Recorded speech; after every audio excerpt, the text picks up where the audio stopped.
Rich history. In tribute to our roots, Radio Cayman, the voice of the Cayman Islands, is pleased to bring you the Historical Vignette Series, brought to you by Rotary Central. For more than 110 years, Rotary members have used their passion, energy, and intelligence to take action on sustainable projects. The Cayman Islands, He hath founded it upon the seas. Alexander Selvin Eden, 1888 through 1985. Alexander Selvin Eden was a dedicated family man. He and his wife, Sarah Leonie Nee West, had 7 children, and their father made sure that they had the best education available. He loved to work the land and also raised livestock, providing steady employment for others. As a young man, he worked overseas on the construction of the Florida East Coast Railway, returning home after World War I.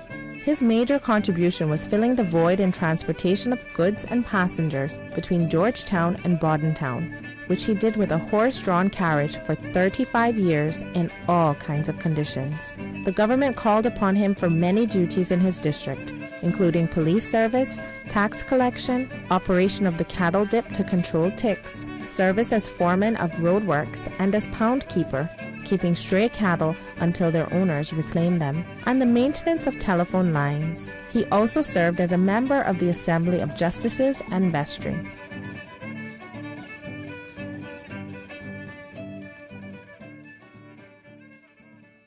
The Rotary Central Easter Hunt and Story Time is Saturday, April 8th. Children are about to have a marvelous Easter experience. The Rotary Central Easter Hunt and Story Time at the Rotary Schoolhouse, the Queen Elizabeth II Botanical Park in Frank Sound. 11 a.m. through 12:30 p.m. This exciting Easter event includes Eric the Magician, sing along with Miss Alea, face painting by Art for You Limited, refreshments, arts and crafts, prizes, goodie bags, lip smacking pizza, compliments of Domino's Pizza. This is a free Rotary event for children 10 years and under who must be accompanied by adults. Yes, Saturday, April 8th at the Botanical Park. Easter fun comes alive. Rotary, all the good you imagine. Radio Cayman's Historical Vignettes was brought to you by Rotary Central. For more than 110 years, Rotary members have used their passion, energy, and intelligence to take action on sustainable projects. Talk Today is brought to you by Subway, open 24 hours in Countryside, Anderson Square in Georgetown, and Centennial Towers in West Bay. And by the Ministry of District Administration, Tourism and Transport. Explore your history, explore your land, explore your sister islands. MedLab in Smith Road Plaza, your complete medical laboratory solution. Call 949-7331. And Savannah Pharmacy in Countryside Shopping Village, convenient opening hours including Sundays and holidays. Oh, I think they're doing a great job. A lot of them are. Good afternoon, Dwayne. How are you? Not too bad, sir. Ladies and gentlemen, Radio Cayman's Talk Today with Sterling Dwayne Ebanks. But I do have some questions. There are more questions than answers. Radio Cayman's Talk Today. If you're ready to talk, we're willing to listen. Well, I really enjoy this program today. Cayman Islands' foremost listeners participation program. May God bless every person.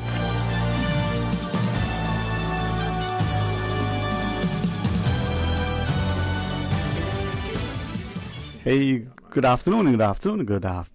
This is indeed a terrific Thursday's edition of Thought Today, as we have a chance to share with you an upcoming cybersecurity conference. 1 o'clock, we're going to focus on agriculture. And good news or bad, depending on how you see it, we're going to end at 1:30. But we'll tell you about that in a bit. Please stay tuned for Talk Today. Radio Cayman's Talk Today, the Cayman Islands' foremost listeners participation program. We ask our listeners to avoid statements or comments which are abusive, derogatory, malicious, or defamatory. Do not use any indecent language or make any statement which is false or misleading. Email talktoday@candw.ky or call 1-800-534-8255. courtesy of Flow. Cayman's #1 network that connects you to your world like never before. Let your voice be heard. Once again, here's your host, Sterling Dwayne Ebanks.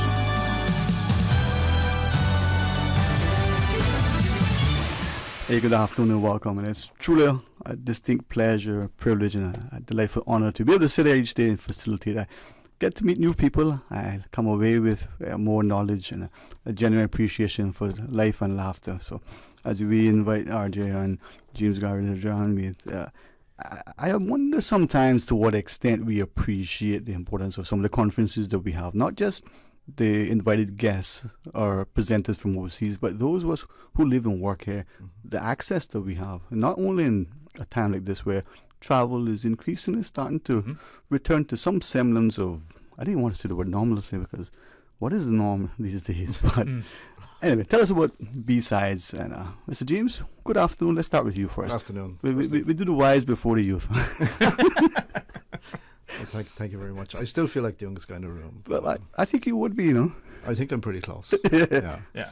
Well, B-Sides is a community conference. It's based on a framework by B-Sides US that was started about 12 years ago, whereby a group of speakers who didn't make the cut for some of the biggest conferences in Vegas for one reason or another decided to start their own conference. But they did things a little bit differently. They focused on the content. Because, as we know, with a lot of conferences, it's very much a vendor experience. You're seeing vendor demos, and you can go to a conference and be harassed as you're walking through. That's true. So, our B-Sides is a very it's a very community participant focused conference, and it's really all about the content. So, at a community event like B-Sides, you're not going to see any vendor demos. All of our speakers are invested in the community, and they're happy to share their knowledge with the people. So it's a little bit different, and it's being part of the B-Sides community as a whole and globally. And there's been over 800 events now, I believe, worldwide. Really gives us amazing access to some incredible speakers. I mean, if we started our own conference tomorrow, security conference, we wouldn't get near the quality and caliber. So everybody buys into the whole ethos of B-Sides.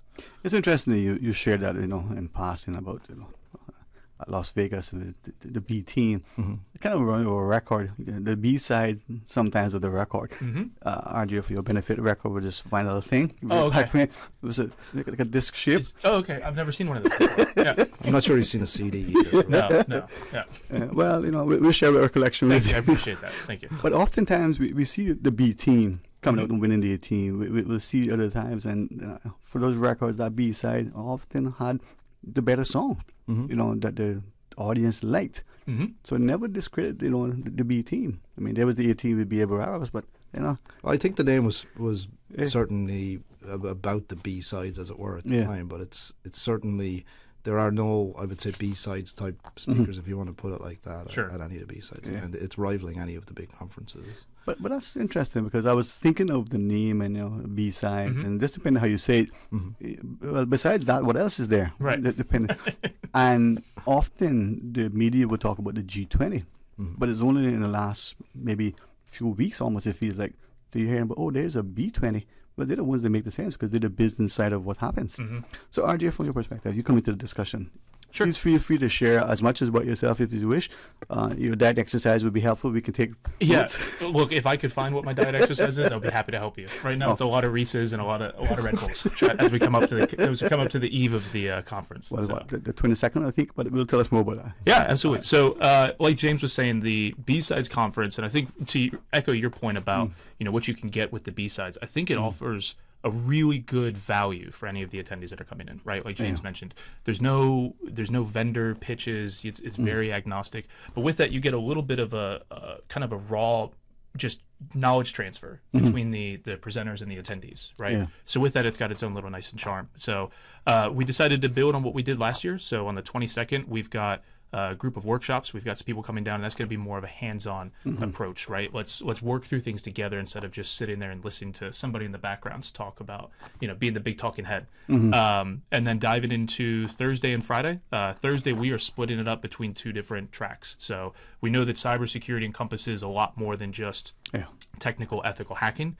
And especially here on island, right? SEMA's got a lot of different regulations out for a lot of entities. People are trying to scramble and figure out, what does this mean other than just having a secure password, right? Or multi-factor authentication. What can I do? So we really tried to build out two different tracks. We've got a whole track dedicated to compliance and policies, and we've got some local lawyers that are going to be speaking as well too, as well as some other people coming in from off island, and then another split for the technical track. So we think there's going to be something for everybody to take away from. James, if I may ask, sometimes when we hear the word, cybersecurity in particular, we see it almost like a corporate thing as opposed to individual responsibility. We may even, depending on where we worked and the lives we lead, take particular note of our own personal security relative to our financial transactions. But I wonder to what extent data management, data security, data protection, and the ease with which sometimes we share information, even to our colleague in the cubicle next door, or our counterpart in the office to which we're working on it. How is that information protected, but also relayed in a way that is useful so that if it's intercepted, it's not too detrimental? I think there's a huge crossover right now. There has been for a while between personal and business, your work life and your personal life. For example, a lot of companies will give you a work phone, and a lot you can bring your own device. Right. And phones are a way for a lot of data to leak. For example, it's there are ways for TikTok, for example, is always in the news a lot lately, and the amount of data and telemetry and stuff like that you can pull off your phone. So if you're a CEO for a company, for example, you can't differentiate between your work and your personal life. You have to understand that you can be attacked by personal channels, by people reaching out on personal social media, and those different channels as a way to understand parts of your life, to gain data on you, with the potential viewpoint of them finding ways to access your business or your account. So I think it's pretty much all encompassing right now. I think I think it's great that companies are having cybersecurity awareness training, for example, for employees, because a lot of what employees will garner from that can be and should be transferred into their personal lives. We've all heard about SMS scams, the phone calls, etc. People trying to get access to your banking. It's very much a personal and a business issue.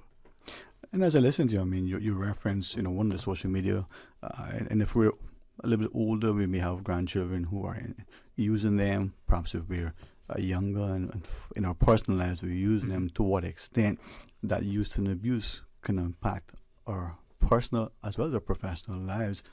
We're looking at a video, we click on it, very innocuous, but embedded, there's some malware. Next thing you know, it affects our system. It impacts our network, unknown to us. RJ, how did we get to that space, though? Oh, how did we get to that point? Well, I think that it starts with all of the bad guys are always going to cast the widest net and do whatever has the path of least resistance, right? So when you start looking at some of the scams like James mentioned, right? Yeah. Here in Cayman, you get, it seems like every other day I'm getting a text message from somebody in the States telling me that my CNB account requires immediate attention, even though I don't bank with CNB. Yeah. So yeah, for all the hackers out there listening, try again with another local bank or even CUC. So I think with really the way we got there is just the fact that everything is so interconnected and so easy, right? The branch that attackers use for that is called social engineering, where they try to take advantage of the human element.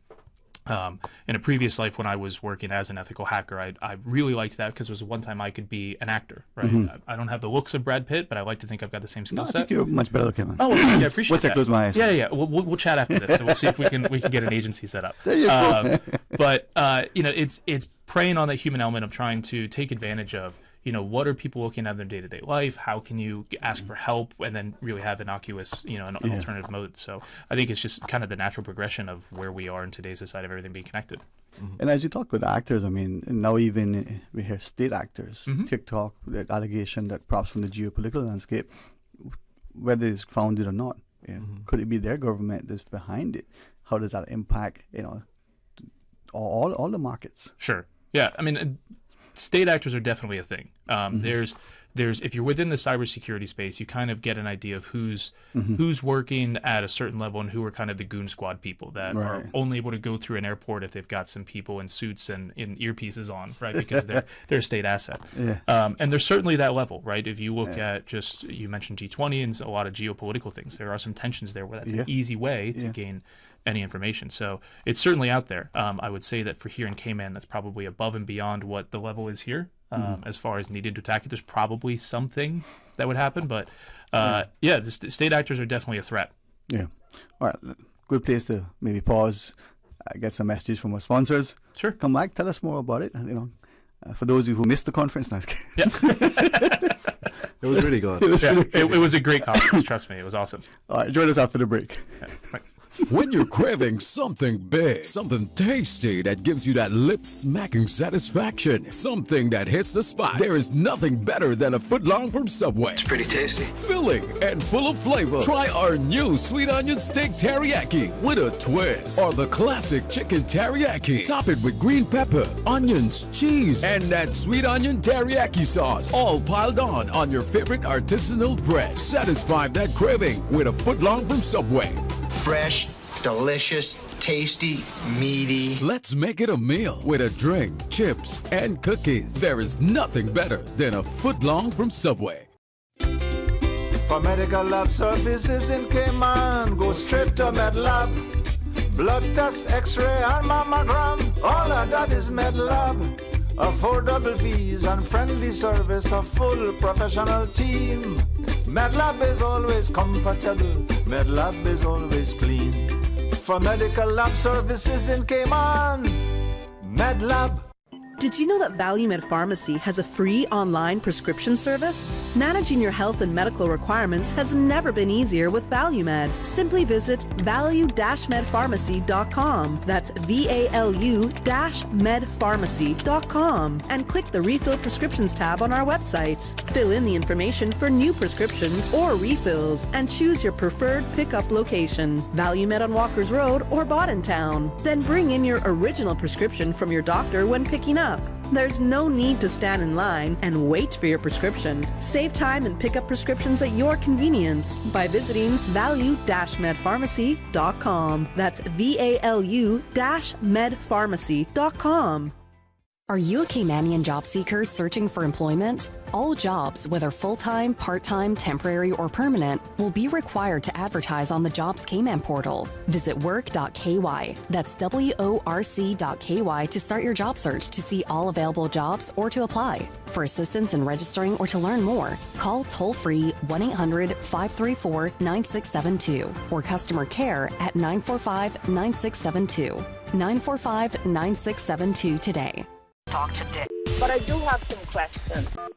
Talk today. Cayman Islands' foremost listeners participation program. Talk today. Because there are more questions than answers. What the public is saying. Waging to take your calls right now. Sterling Dwayne EBANKS.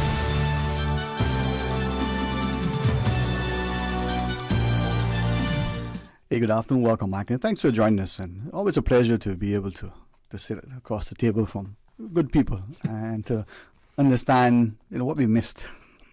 But maybe this time around, might be too late, right, RJ? Yeah, maybe. With respect to our listeners, though, conferences like this, sometimes we may think, that it's an esoteric audience. We may think we need to come to the table because we're in a particular sector. Mm-hmm. We may not even appreciate that it impacts us because, I don't work there. I don't do that. But is it who is the target audience? Who should have attended? So I would say that the target audience, and this is us speaking because James and I also work in the industry as well too, and going back to the ethos of B-Sides, we love seeing when there are individuals that work in the space that are either hands-on, technical, working with identifying risk or trying to protect assets. And we really love when we start seeing people that are younger, right? People fresh out of university that are earlier in their career trying to grow and develop. That's our primary focus, right? Because those are the people that we want to try and touch base with and we want to try and elevate as much as we can with a skill level. But beyond that, I'd say in reality, it is open to anybody because, I think everybody that's working for a company now that they don't own, they've probably gone through some sort of exercise where it's don't click on this email, don't answer these type of things. And there's always going to be something, that little golden nugget that anybody can take away from it. And James, that part of the thing that we need to not only become familiar with the terminology, we need to also understand that it shouldn't be something that we accept and then it's just in a different parlance will become a cliche. That's clickbait, but there's a reason why that is. The idea that as we look at more and more the phishing scams, for some of us, phishing, what kind of bait are you using? Well, I think it's incredibly important for everybody to have at least a modicum of understanding and awareness around some of the scams that are out there. I think the government, John Watson and the RCPIS is doing a great job to that end. I think he's pushing out more and more. I think he's got some stuff in the pipe that will both help the local population and those who are not technical, let's say, become more aware and become a little bit safer, and raise that awareness where it probably isn't around, because it's sometimes the older generation or the people who are less technical are targeted by some of these threat actors and these nefarious characters. So it is important, and it's more important every day probably. As these. If I might ask, and hopefully it's not too far afield, but many of us don't appreciate how that information can be monetized. We would probably easily understand if someone gets into your banking information, does a transfer, wipes your account out, whether you have millions or only a few $100s, that's your life savings, it's gone. So 2 questions then. Get us to appreciate that if they hack your email, they get your address book, it's just names and contact details of people. It doesn't worth anything. It's not. Sure. Is it? Yeah, absolutely. I mean, information is the most important thing that they're going for. Let's say, for instance, I was able to get into James's personal email address. I would be able to figure out first and foremost, what his tone is when he starts sending emails out, right? How does he sign off his emails? Is he address people professionally? Is he sending, rude messages to people, things of that nature, right? That's on Wednesdays. Yeah, usually on Wednesdays. Yeah. From what I've seen, he's changing it now to a different day. It's every day. It's every day, right? But once you have that information, then you can figure out, okay, is he, are there different renovations that are happening on his house, right? Who does he bank with? Who is he interacting with for his cell phone provider, right? I mean, one of the biggest threats to organizations was known as business email compromise, and it's for that purpose. If the invoices get sent through all the time, they'll just listen to see how it interacts, and then all it takes is just an email that says, hey, sorry, we changed our bank account to Butterfield, and this is the new routing information in the new bank account. Please send the statements there. So, and then with that, it would appear that perhaps in the Cayman context, it may or may not happen often, but in the media, in the general public, we may or may not be aware of it. To what extent, if it happens, a particular bank, a particular company was the victim, if I may use that term, of someone who managed to hack them, did something fraudulent, and ended up with a windfall at the expense of the bank or should that be public, and if so, to what extent, so that we become aware of it? James, help us from your wisdom. How would we speak to that? Should it be public? I'm not sure. I mean, there's a couple of things there to consider, I guess. The reputational damage, for example, a company being breached could be incredibly detrimental to their business. We're in a privileged position where we probably know more about what's happening locally than a lot of other individuals. So I think that's one of the big questions.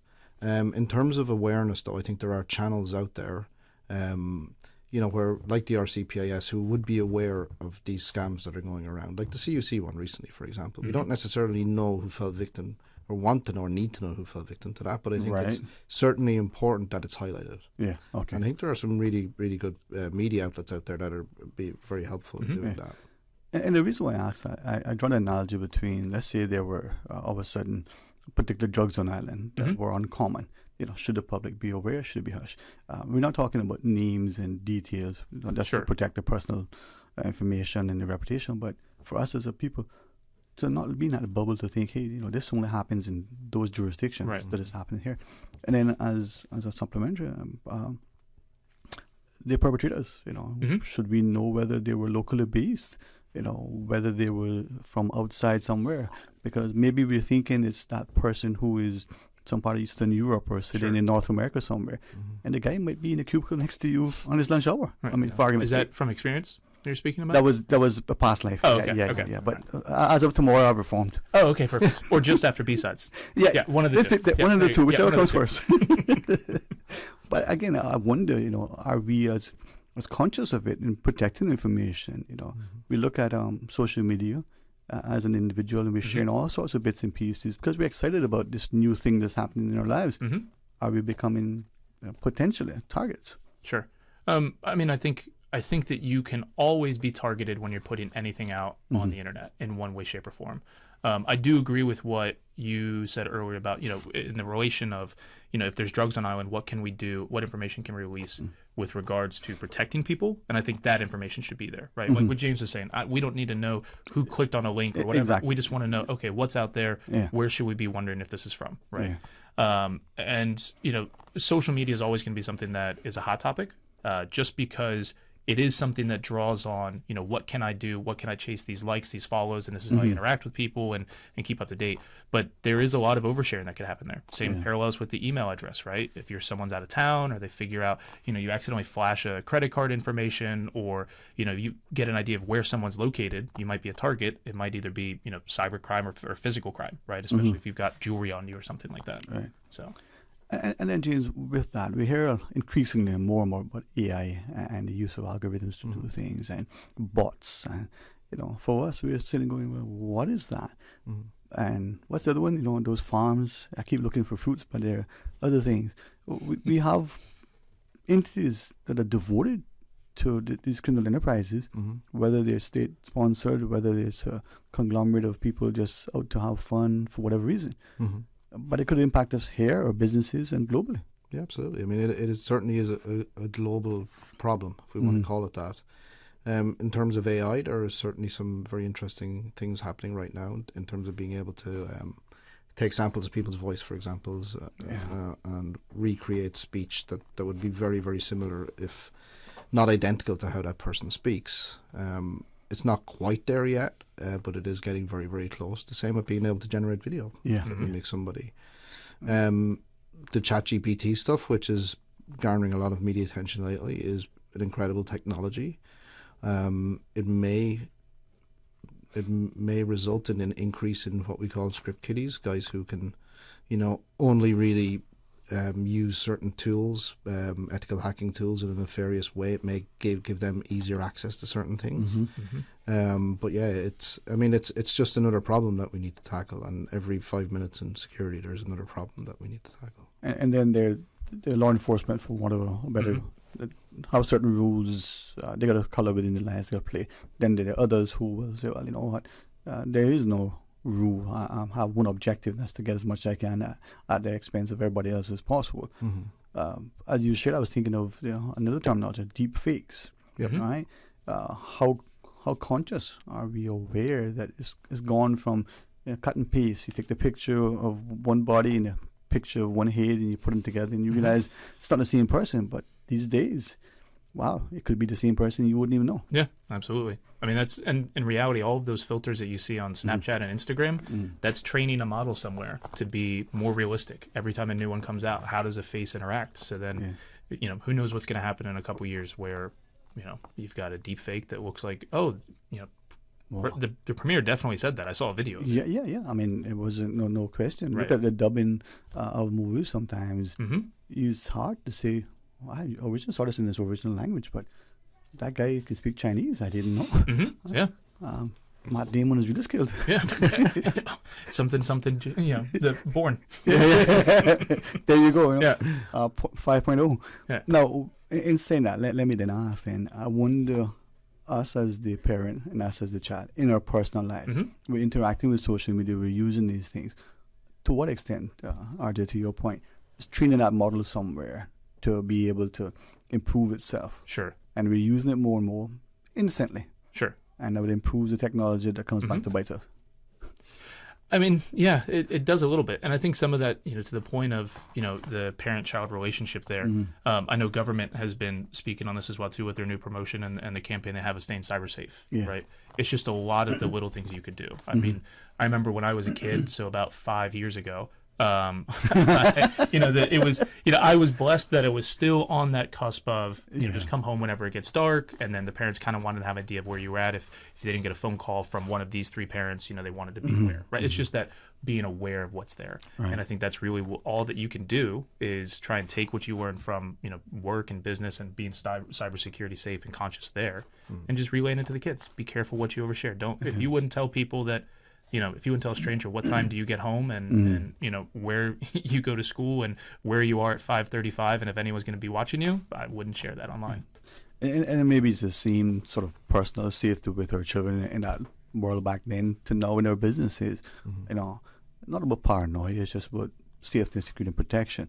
How do we interact with, you know, with our clients, with our colleagues? You know, maybe it's not enough to have, you know, sort of dual verification. Maybe we need more. When our bank asks us some things, perhaps it's important for us. So hold on, let me call you back, you know, and not just accept it. Is that a challenge? And can we teach that? Well, you mentioned it earlier, the trust but verify. You know, and it's the banking scams. I don't think they're as prevalent here as they are in Europe. I know in Ireland, for example, it's, you know, the banks are saying we'll never ask for certain things on calls. And I always tell my parents now, if you get a call from the bank, just hang up and call them back. Call the number that you know. It's the safest way to handle it. And you know, in terms of protecting our kids, you know, unfortunately, there is a lot of danger on the internet out there. I think it's very important that if you have children who have access to the tablets or access to the internet, that they're well supervised. If there's like a child mode on the tablet that prevents certain applications or videos or YouTube, that kind of thing, they should certainly be implemented. And as I maybe ask more about the conference, you know, remaining minutes of discussion, through you, James, wouldn't mind asking more about that.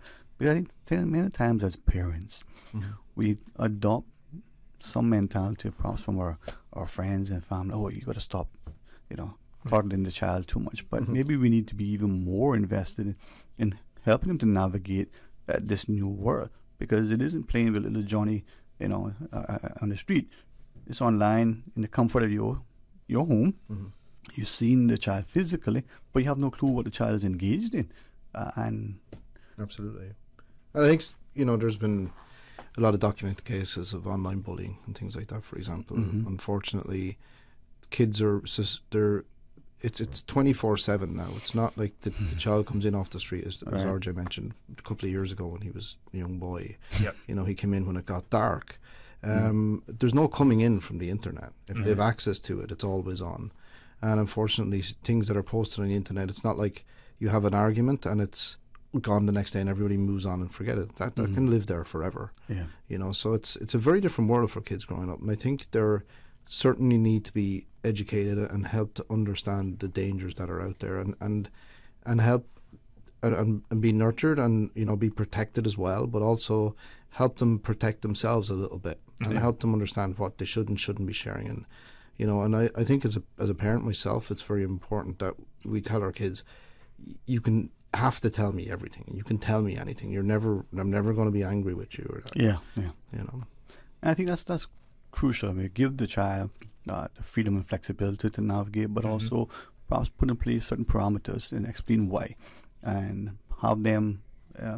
Maybe it's easier said than done with someone else's child. But have them develop the confidence to come to you and what is this thing, and to realize that the dangers are constant. To the conference, then. I mean, we joked about it being over, but there's still time. Is there, RJ? There's still time. All right, so it's next week, huh? Yes, next People week. can still sign up if they want. Yeah, absolutely. All right, how do we do that? The easiest way to do it is go to bsides, BSIDES.KY /tickets. That's going to take you directly to the Eventpro link where you can get tickets for the conference. We're sold out on workshops, I believe, correct? Yeah. Sold out on workshops. We have very few tickets left at this point. So if you're planning on going, you need to buy your tickets. And it's next Wednesday, Thursday, and Friday? Yep, that's correct. At the Kimpton? Yes, sir. All right. See, I was paying attention when you were telling me that earlier. I saw you taking notes. Hey, I did. My pen writes itself. No, but you know, issues when we look at how, especially in the Cayman landscape that is heavily driven by finance, the client is probably based in another part of the world, and the lady who's running the account is, you know, right across the street. Time zones apart, so much demands. It's good to be cyber safe.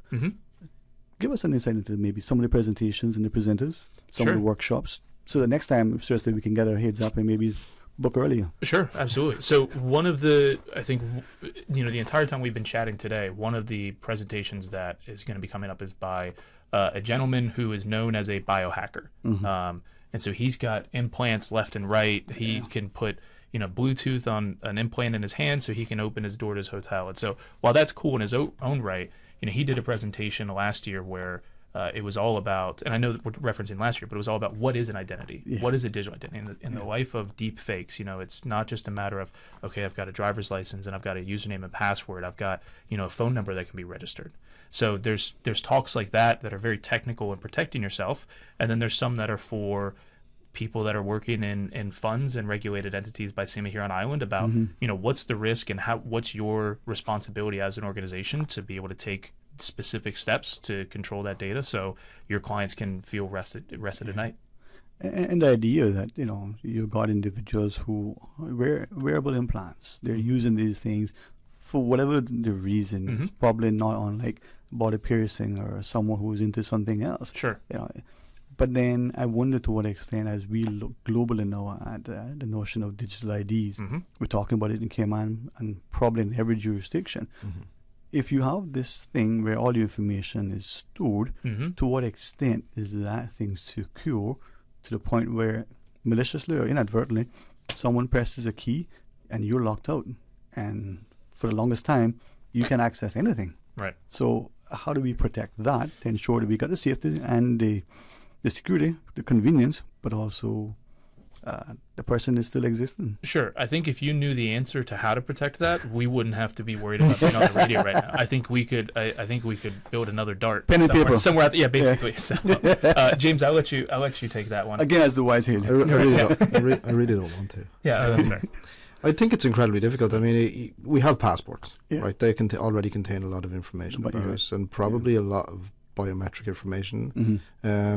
I mean, having a digital ID will mean your data is going to be stored somewhere, just like a password or a passport, and it means that if somebody gained access to that, they can potentially, be an imposter and maybe use that information to their own benefit. Right. So maybe two last things, as I can. We look at airports since we reference, passports. We walk in the airport.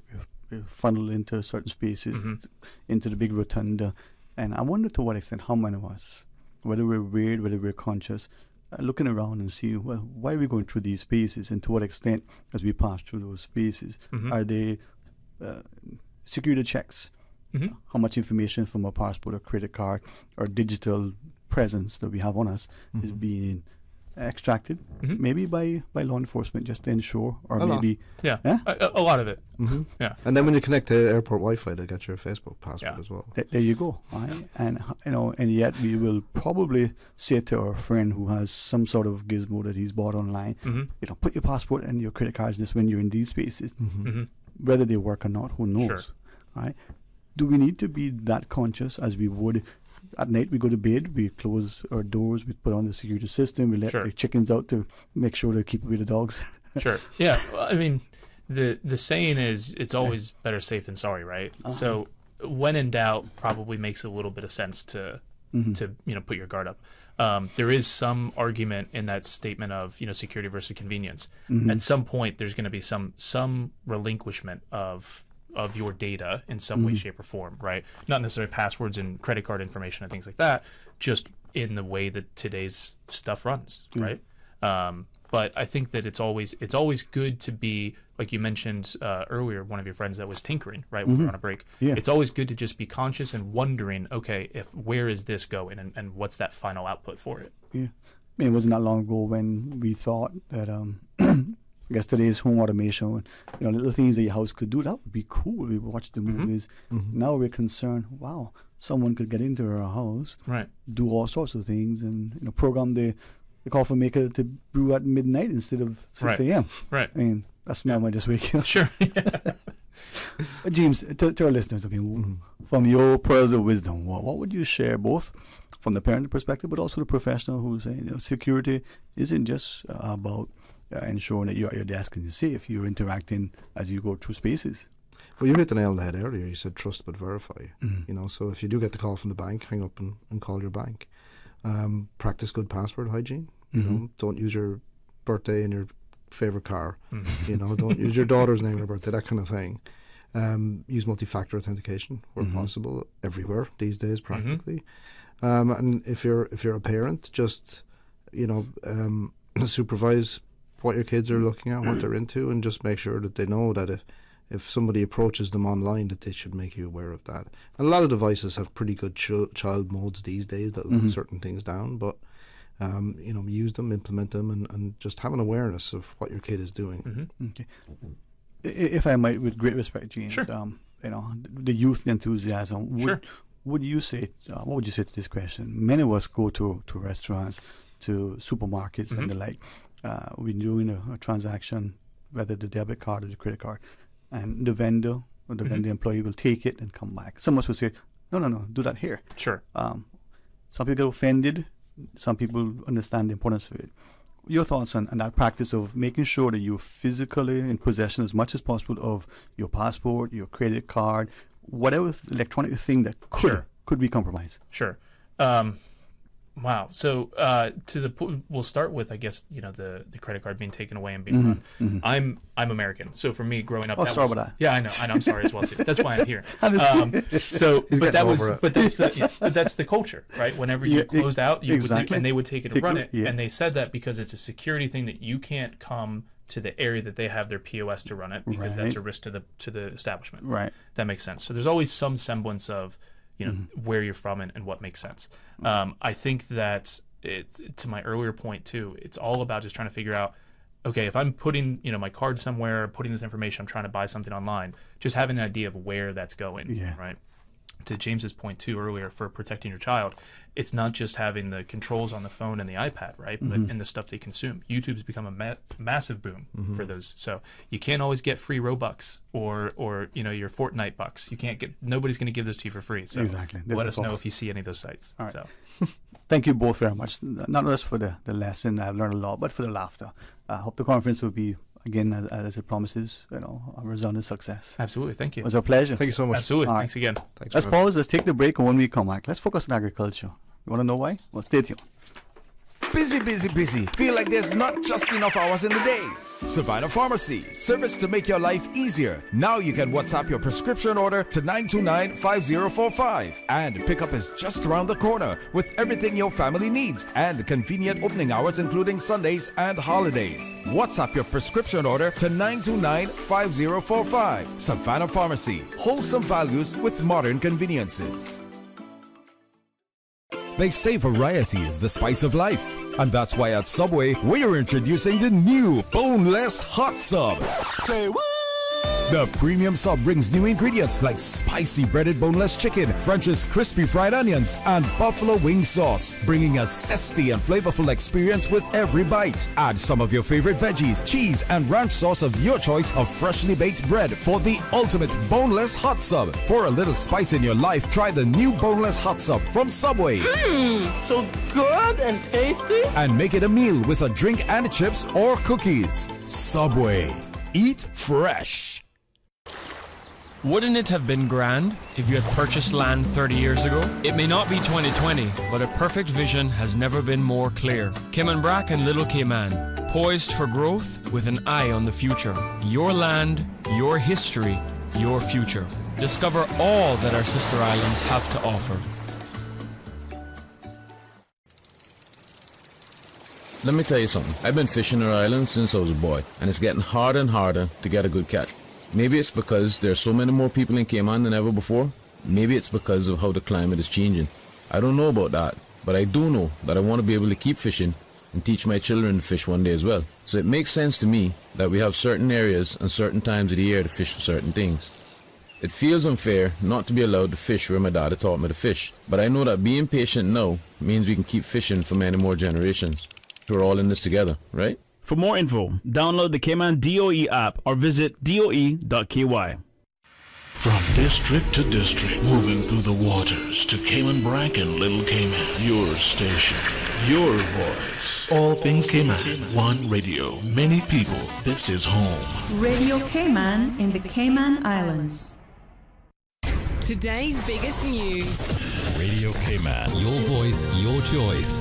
Local, regional, international. This is Headlines from Radio Cayman's newsroom.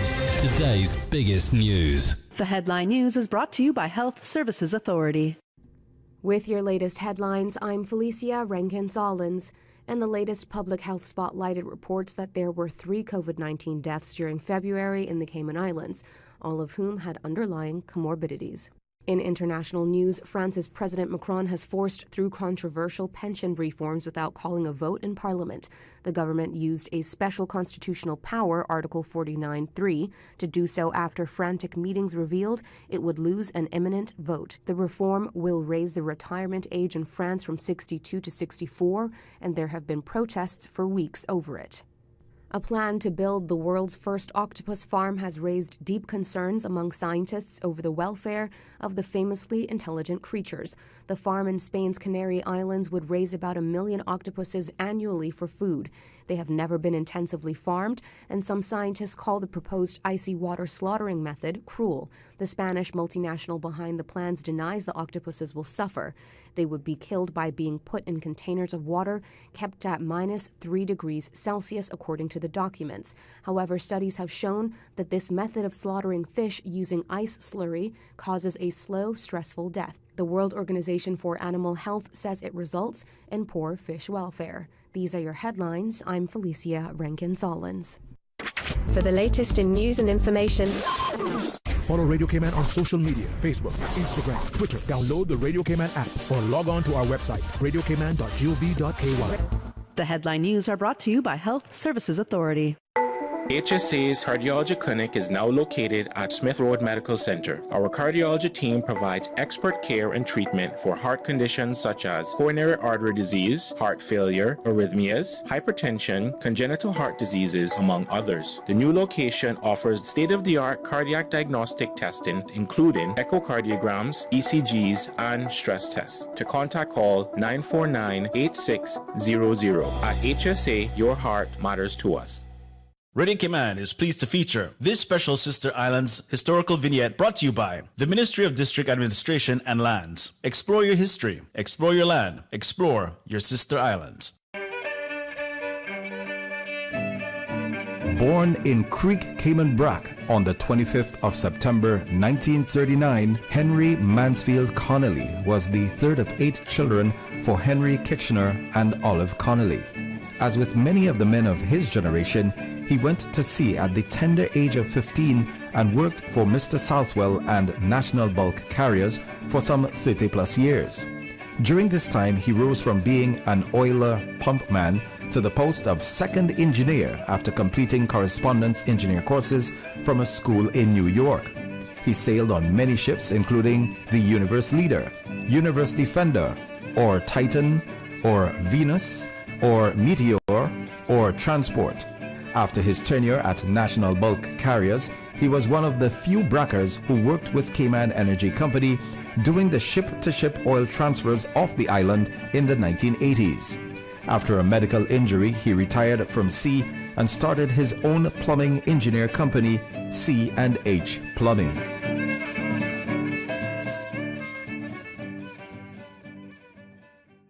Radio Cayman is pleased to feature this special Sister Islands historical vignette brought to you by the Ministry of District Administration and Lands. Explore your history, explore your land, explore your Sister Islands.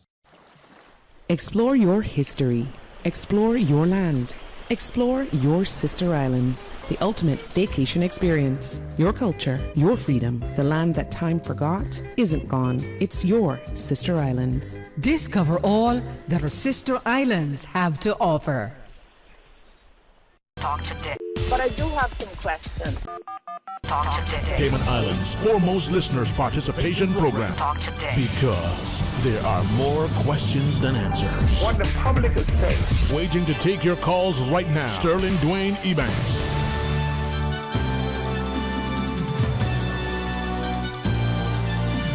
Hey, good afternoon and welcome. Thanks for joining us. And as we've mentioned, as we started the show today, we'll give you sort of a reprieve for me, and we'll end at 1:30, so you get a little extended music. But what a wonderful way to end the program, to have excellent company of Miss Priscilla Borden. And we talk about food and farming and food security. Hey, thank you very much for allowing us to extend the invitation and for your acceptance. So good afternoon. How are you? I'm good, Dwayne. Thanks for having me on. It's been a long time coming. I always wanted to come, and it's just like I got the email. I was like, okay, why not?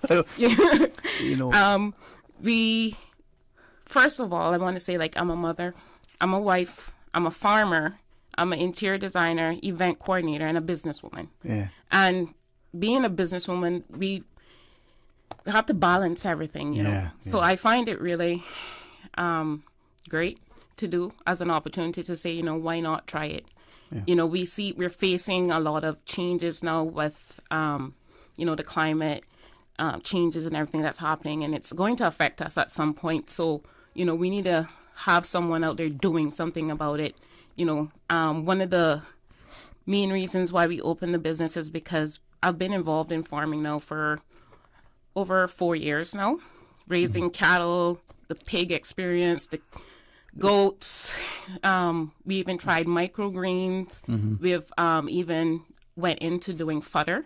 And fodder is a feed that is made from greens, and it grows in 10 days, but the nutrients that your animals get from it is a lot more effective and gives it quality as well as producing quality. So we want to be able to support the growth of the agriculture sector, and I think my little part is doing the goal of, you know, being a farmer, being a member of the agriculture society as well.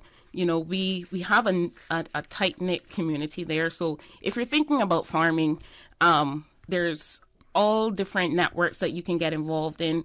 And one thing is that I wouldn't want you to just jump into it. Yeah. When it comes to livestock, it's something where you want to be able to intern or visit a few farms a couple times and see what it really takes, because farming is it's hard work. Yeah. It's no days off. Yeah. You know, animals have to eat every day. Plants have to get like being water. A parent. Yeah. So days off.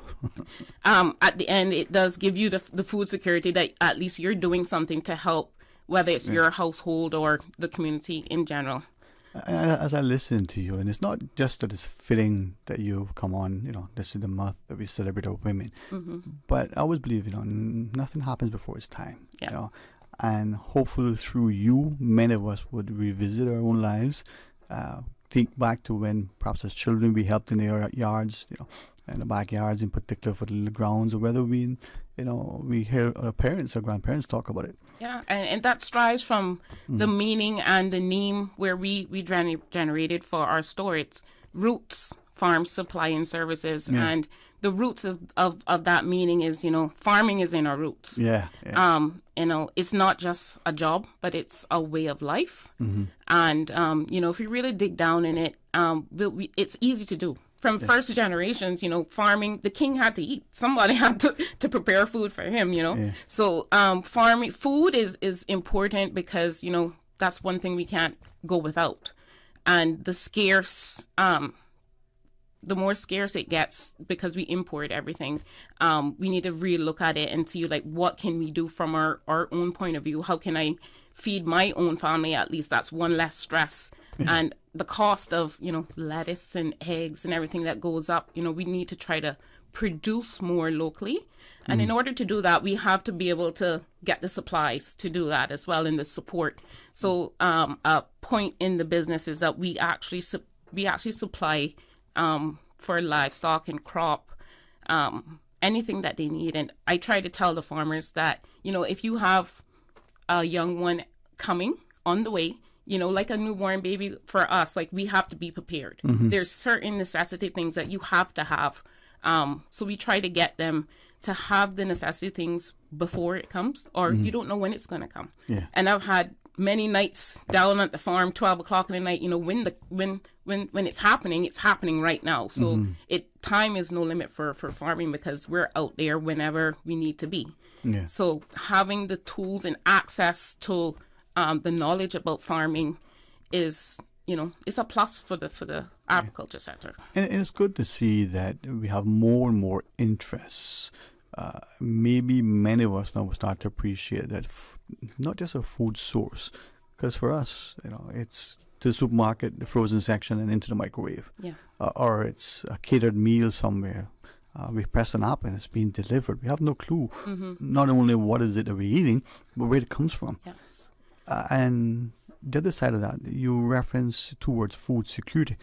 For people that hear that may scare them. They may become paralyzed by the thought that, wow, what if there isn't? But if you bury your head in the sand, doesn't mean the problem goes away.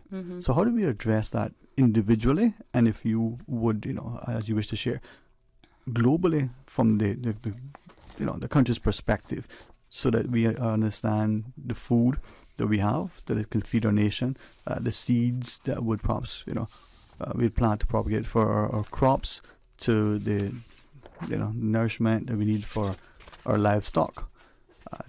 Do you think, as a community, that we're looking more closely at the seriousness of what potential could lie ahead if there's interruption in our food source?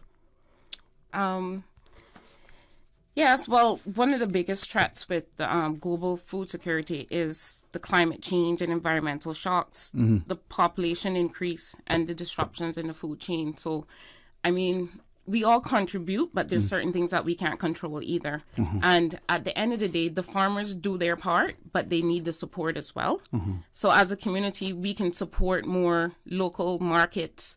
Going to the markets also give you benefits to actually talk to the farmers, find out, how are they producing it. I had a customer come into the shop and she's like, I stopped buying lettuce at the supermarket now. And I'm like, why? And she's like, she has health issues now. So she's very cautious to know, how it got there. At some point we have to treat our plants, for insecticides and pesticides, but, some way along the line, we don't know. Yeah. So for your own security, especially when it comes to health, we want to make sure that we know for sure. Right. So in order to do that, I gave her lettuce and said, you start growing today. It's not hard. Yeah. And nowadays farming, no matter if you're in an apartment size or you have acres of land, you can grow what you need. Yeah. There are simple hydroponic tabletop systems that, they can range from $100 to $1,200. And they all come with an app now, so you don't have to have that green thumb. It'll say, okay, it's time to add plant nutrition or top up water. Today is harvest day. So, technology has helped us to be able to evolve and still be able to eat healthy and grow what we need at home as well. Yeah. I'm glad you shared that, because I'm seeing more of us take an interest. I hope he doesn't mind me embarrassing him publicly. My brother Dwight, there's a little bit of rocks, and I'm thinking, they're just rocks. He said, nope, that's a purple place to put a sucker plant, a tomato, and he can grow it. I mean, our father would, I think, joke about our mother. She put one day a metal broomstick out on the concrete patio. He said, be careful, tomorrow I'll be blooming. And it was. Some people have that green thumb, but we also have the technology. Yeah. So how do we get more of us not just interested in it as a career, but see and be invested in it? Because it is about life. I mean, we can have millions of dollars, but if you have nothing to eat, the money can keep us warm if we burn it. Yeah. I think we need to relook at sometimes how we spend too as a family. Like maybe this year we're going to say, you know what, we're going to hold off on the summer trip, and we're going to, renovate our backyard, and we're going to grow boxes, and we're going to plant what we eat at home. Because what I've done a summer camp at the Agriculture Society, and it was so rewarding when the parents came and their kids were so excited, and they were like, when is the next one? And after that, because we gave them seeds, so they all planted their pepper seeds, and the father phoned me, I guess it was like 2 months after, and he's like, my son is so excited because today he actually got to harvest what he planted. And the thing with pepper trees is it's just not that one harvest. As you treat and give that plant nourishment, you can reap from that multiple times. So that one pepper tree then fed, they brought it from their garden straight to their table. If I may ask, both from the food security aspect and the health aspect, you have some packets of seeds, and you reference the pesticides and the insecticides that we may use to try to treat our crops. But to what extent are we comfortable and conscious? The seed packet that we have, that is actually, word is used a lot, organic, that is actually healthy. I mean, we don't know what that is, or do we? How do we make sure that it is as healthy and as the original source as possible, given all of the concerns about GMOs and, the other interventions that may take place? Yeah, and when we purchase our seeds, we purchase from a well-known supplier as well, and there are requests from the farmers that they want the seeds that has no GMO in it. And, at the end of the day, it's the seed, but how do you treat and grow that seed? Yes. So we've looked in and did our research, and we've found an organic solution to try to get away from the harsh chemicals that we're forced to use because that's, what we have. And I'm really excited to introduce that next month to the store and have people feel safe about using those not environmental friendly chemicals. I want to ask you about the store as well, but before we do, just talk to seeds. Mangoes, limes, many of us now will still have those that have seeds, but after we've consumed it, we toss the seeds in the garbage. Yep. That lime tree that your grandmother had may still exist, if you would. What do we do with those seeds? Should we just discard them? Should we somehow give them, like I do to my family, who will thankfully plant it? But yeah, definitely reuse what you can. Even I'll go down to the scallion that we buy at the supermarket. Yes. It's so easy to regrow that one scallion that you bought that one time. So all you do is you cut the top and you cut the bottom before the root, and you get a cup of water and you put it by your windowsill and you put it in there, and it just regrows itself. So you can get multiple use from just buying that one scallion, or you can put it in the ground and have it for a longer time as well. But we need to be able to reuse what we have as well. And it just goes to show that farming is important. We need to do what we can do to make a difference here and to feed our family, feed our children, feed the future. There's so much career opportunities there that, any opportunity that I get to talk to people about is that we need to get our youth involved and away from the technology. Sometimes at home we say, okay, well, it's 1 hour when you get home a phone, and then we do something else. Yeah. I take my kids to the farm. There's always work to do and things that would help, de-stress them and give them more time. It's more therapeutic for me to deal with farming than it is with my children. So with that, then I want to ask. I said about the store and the farm, but we see some children following their parents' footsteps. So whatever profession, mommy and daddy, the child may have an interest. If the child is invited and included and involved in that thing, is it then that for children who are interested in, say, farming, is it because either their parents are, maybe we call it gardening, or is it because the parents realize the importance of it and consciously, or do we just have that knack for that thing? You see little Timmy pick up the hammer and we go, yeah, definitely gonna be a surgeon. I guess the more we influence our children around, not even about farming as, getting all dirty and, it's about, spending valuable time together as well, eating healthy, know the process, caring, it teach them to nurture. Because when you're feeding animals or watering your plants, you're nurturing something to grow and, and be able to be reused and eaten. So we're located in Northside. And one of the reasons is because our farm is in Northside, and that's the most populated area now for farming. So, we wanted to bring more access to the farmers there as well. We also offer delivery for those people that, have more than one job. Some people rely on farming to pay their bills, put their children to school. Some people do it as well as another job. So we want to be able to say, if you can't make it, you say, this is a list of stuff that I need on a monthly basis. You set up an account and then we just deliver. What are you able to supply so far? So we bring in dewormers, we bring in cracked corn, so it's animal feed. Right now we have fresh hay, and our hay is imported from Texas, and it's fresh and it's green, and it provides more nourishment for them. Right now with the issues with land availability, all of us are now having to pen raise our animals, which in that case they need to eat more. So just like, oh, my cow is always hungry, but it's because he's not getting that grazing experience. So another aspect to that is that we don't want to go into our pockets too deep because we have a budget. That's one thing when you're looking into farming is like you need to figure out how much it's going to cost. It's going to cost you more time, the same time if you raise one animal than if you did raise 20, because you still have to spend quality time and watch your animal. It's just not feeding them and walk away. You have to be able to look for different changes in what action you have to do then, or we even go out of the way. People will call us in the middle of the night and it's like, I need some colostrum in a bottle. Do you have that? And I say, yeah. And it's like, where are you? So we deliver it to the farm. It's about actioning at that time, because we want everyone to save an animal. Like I've had issues where we lost calves, or a little kid had died, and it's like you get attached to it. That's a goat you mean, okay? Yeah. A goat For kid. those I thank you. And I'm not saying that as a jest. That's why I tell people I don't call children kids.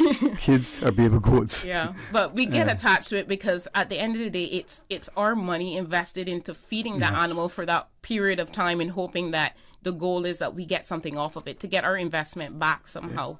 So it's very important to be able to help the farmer to cut those costs. And food security for us is good, but food security for our animals is even more important, because if the farmers had more access and ease on getting access to the food, then they'll probably do more. Is there, to your mind, growing interest in farming, and is there perhaps more people taking time, getting involved in it? Not just the interest, but actually doing something, to your point. Yes, I find it every day at the store. I even have like police officers coming in there and they're like, do you have an egg incubator? And I was like, yes, we do. So people are even getting more into chickens, because it's the easiest of the livestock to handle and to deal with. And, you kill two birds with one stone, because you get the eggs and you can get the meat as well. Yeah. So, and it's easier to, you build a cage and it's quicker, quick access. And any way that they can cut on a food bill of buying eggs, then people are getting more drawn towards that. Yeah, I don't wish to draw you into this discussion. You comment if you wish. It's not that. I know it's still somewhat controversial for whatever reason, but only because as part of a future program, and I had a presentation and discussion this morning. I'm allowed to share this little bit and this little bit only. We see the chickens about the place, and someone has been saying for the longest time, why is it that we see them as a pest and as a nuisance? Is there a way to collect them, ensure that they're healthy, do with them properly, because it is a food source, as you just shared? And the takeaway that I had, not that I think this was said, it's my inference, that in a country seemingly as rich as this one, we're wasteful. We knock down old buildings because we have no use. We'll rip up possibly good arable land, fence it off, and keep people from using it. Like, we seem to be doing things. Now, that person that made some very telling comments, I'm hoping would join us at some point, because I think we need to hear that. And I want to emphasize that, to see your passion, the youth, the energy, enthusiasm, and asking us to consider, the food security. Maybe we are wasteful. Maybe we are not as conscious as to the consequences of, what if there are no limes to squeeze over a fish? What if we can't get a piece of bread fruit? What if that thing that we always like, from a fair supermarket isn't available? Yeah. What then? What have we done to do it? I'm not sure, but I think if you want something from a tree, it takes a little while to grow. Yep. You can't get a mango planted today and have it tonight. Nope. Okay, well, just making sure. I mean, maybe that's possible. And like one of the old sayings, it's you give a man a fish and you feed him for one day, and you teach a man to fish and you feed him for a lifetime. So, I mean, it just goes back to show how important it is that we need to get back to our roots. Farming is there. It's simple. People get scared of doing it, but there's different ways. And, you can contact us on 917-2008, WhatsApp. Our website is rootsfarmstore.com. Just for advice, or to know what is the connection, or where do I need to go next. We find a lot more people wanting to get back into horses now, so they're like, oh, can you import some horses from? I'm like, sure. At the end of the day, horses, we domesticate the horse, here before it was, doing all the heavy lifting for us. And the privilege as well as to get Caymanian children involved into horse. I say that because, it could get pricey. All children would want to do it, but, it's a cost to it. And, at the end of the day, when we're on a low budget, and kids would want to do every program there is out there, and I'm just like, it costs money. Yeah. So we have to be self-cautious about what we do and what benefits is going to get from it. But we know horses also is used for healing in some countries and stuff. So Therapy, it can be done. It's just the passion and the people coming together. Caymans, we need to work more together, support each other.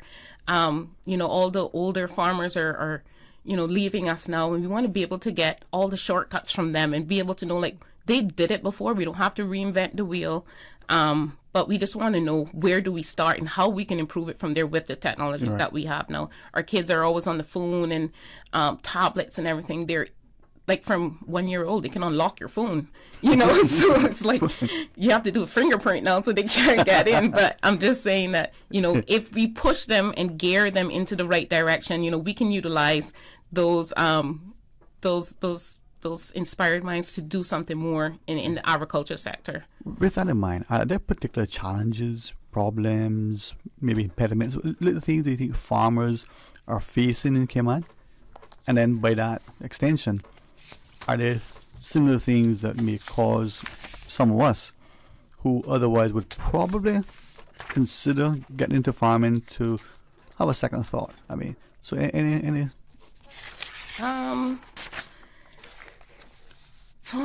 struggles. I mean, we face a lot, and the major thing is just having access to the tools that we need as farming, whether it's a crop farmer or a livestock farmer. Availability of land as well is a big issue. And then we have existing people who have been in these areas for a long time, and because of development around them, they're being forced out in a sense. So I took a drive to West Bay the other day, and I'm looking at 3 pastoral areas where I used to see cows grazing, and now it's like it's a concrete jungle. And it's like, the more that we don't focus on preserving the lands that we need. We have people in West Bay now that farm in East End because that's the only option they have, and then for the farm, it's costing them more gas, as well. Time away from doing other things with their own family, or it's just we want to be able to know that if we're farming, that we have some kind of protection as well, that if I invest in putting something down that's going to cost me money, that I won't get run out in the future. Exactly. So that one stress would be a relief to the farmers as well, to know that What about the other side of that coin? Someone may be interested in it, but in their own minds, oh boy, it's a lot of time, a lot of hard work. It's this, is this. Are there particular things that may cause us, as we think about it, and decide, I'll spend my time and energy doing something else? To your mind, are there certain things that discourage us from getting into farming, whether it's the backyard gardener looking at particular herbs and vegetables? I guess it's more or less that always comes down to the cost of it. Money, it takes it to do it, invest in it. It's an investment, but it's a long-term investment. So we need to just look at it as, money up front, but food for the future, food on the plate. Co-farming is another thing that happens here. So, a lot of us combine with farmers, and because they have the land, but I have the animals, or, we take shifts, and, you'll do 3 days and I'll do 2 days, or, so I think the support network of the farmers working together as well, we need to really focus on coming together, as a nation. We need to work together as Caymanians. So I'll ask you for your closing thoughts, but I'll ask this and you can think of it, and maybe it's not just a question to you.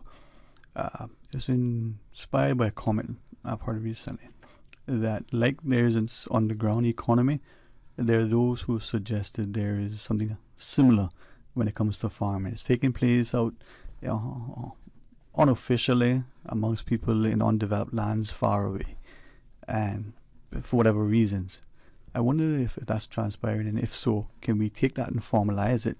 So, like the co-op that you referenced, the combined efforts. I have the land, you have the animal. I have the passion, you have the space.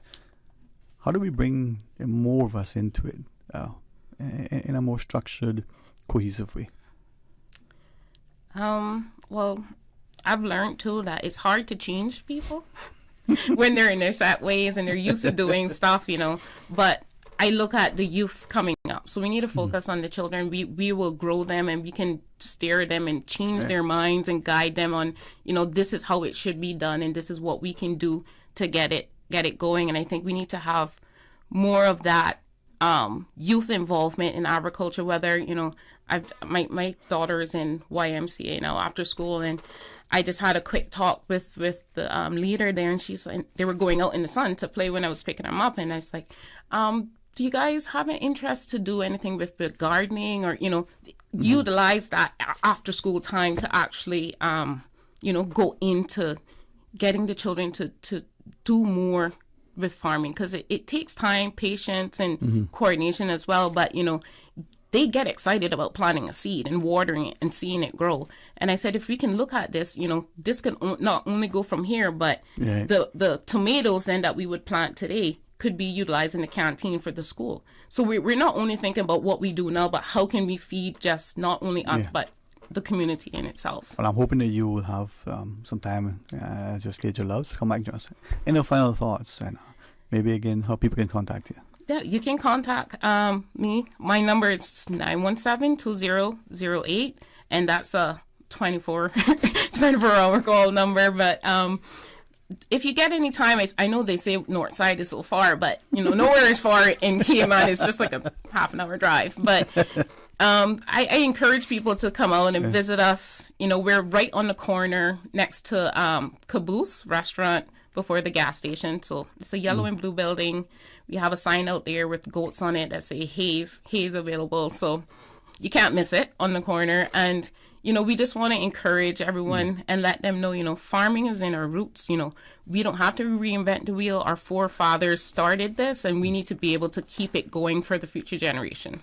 Thank you, Ms. Priscilla Boyd. Roots Farm Store, right? Hoping that we'll have more and more discussions, and more of us, you know, will appreciate our food source, the importance of food security, and we see the continued investment. Thank you very much. And I'm going to put you to the test, and I brought some seeds. So I'm going to share this all with everyone here, and I want you guys to just start planning. You know, it's today. Thank you. All right. You know what? We'll see the Radio Cayman Farming Initiative. Yeah, put a challenge to it, and let's see. 2 team members that I know will take up quickly. Yeah. All right. Thanks very much. Alrighty. All right. To our listeners, thank you for joining us. Thank you for letting us exit just a little bit early tomorrow. Very interesting discussion. You know, we heard about sustainability. We heard about the importance of community engagement. Well, our guest tomorrow, you're going to join us for that. Until then, have a blessed afternoon. A caring and community spirit, cherished family and cultural values. These are some of the things that still embodies the Caymanian way of life in the Eastern Districts today. Savannah Pharmacy, your neighborhood pharmacy, located in Countryside Shopping Village, is delighted to offer products and services of real value. Whether it's catering to your family's medical needs or carrying apparel, gifts, and beauty products, Savannah Pharmacy provides you with more than just prescriptions. Remember, they're always just around the corner with everything your family needs and convenient opening hours, including Sundays and holidays. Savannah Pharmacy. For more information, call 946-3336.